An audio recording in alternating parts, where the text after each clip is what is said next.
Hi. So today we will see like how to using TCL script using automation, how to convert reduce integration elements to full integration elements. As you can see that some of the elements here are reduce integration, and you can see here R means reduce integration. So if it is if the element is of R type, then how to convert it into full integration elements? So you can easily do using the hypermesh that everyone knows, but how to do it with TCL script? So that I will show you today. So here I have wrote a simple TCL script which will iterate through each and every element. Uh, firstly, it is selecting which are the elements which are of reduced integration type. Then it is setting those elements.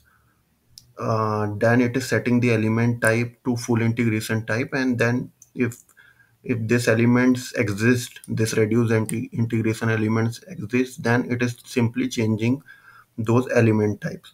So firstly we will simply uh, copy paste this script. Simply go to here, or either you can read it from here also, run the TCL script, or simply you can copy paste here.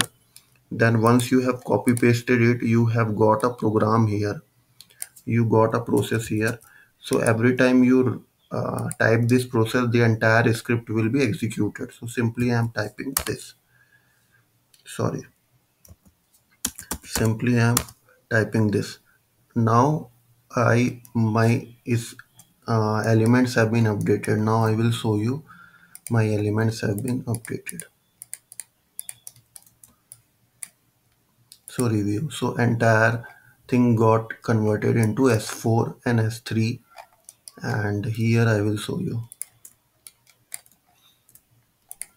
So you can see that here, sorry, you can see it here which are of element C, which of C3D8 got C3D8R got converted to C3D8. So if you want this script, you can simply take a screenshot and write it, or simply you can comment it and I will share this script with you. Thank you.